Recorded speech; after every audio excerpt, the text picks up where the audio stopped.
Demikian, karena memang Bapak Ibu, di samping kita butuh udara, air, makanan, cahaya matahari, kita butuh terhubung dengan tanah, Bapak Ibu.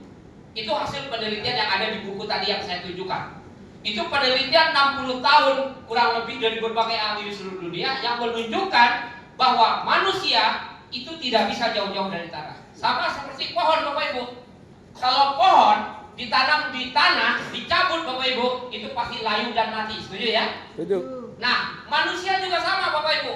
Kalau kita dijauhkan dari tanah dan bumi atau tidak terhubung dengan tanah dan bumi, maka kita juga akan layu dan mati. Nanti di belakang kita lihat Bapak Ibu, bagaimana ketika seorang astronot dikirim ke ruang angkasa, begitu balik ke bumi lumpuh semua. Karena kehilangan gaya gravitasi dan tidak mendapat elektromagnetik bumi. Bapak Ibu, hari ini kita ada di lantai 2, betul? Betul. Semua pakai sepatu dan sendal. Apakah kita terhubung dengan tanah? Ya. Ada sedang kehilangan elektromagnetik bumi. Itu berbahaya. Dan pertanyaan saya, sudah berapa tahun kita pakai sepatu dan sendal? Dan berapa lama Anda ada di ruangan, di atas mobil yang tidak menginjak tanah dan bumi? Makanya Bapak Ibu, orang-orang zaman dulu usia 100 tahun masih segar bugar, sehat walafiat. Kenapa? Karena jalan tidak pernah pakai sendal. Hari ini kita kemana-mana pakai sepatu dan sendal.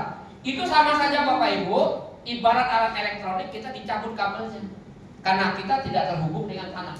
Dan itu berlangsung bertahun-tahun. Maka kembali ke cerita tadi Bapak Ibu, bisa jadi ada orang kena penyakit tertentu bukan karena makanan, bukan karena kurang cahaya matahari, bukan karena kurang udara bersih, tapi karena kurang elektromagnetik bumi. Jujur, kalau kita lihat pola hidup kita hari ini, lebih banyak kita menyentuh tanah atau tidak? Tidak. Kita sedang kehilangan elektromagnetik bumi. Harus ada solusinya Bapak Ibu.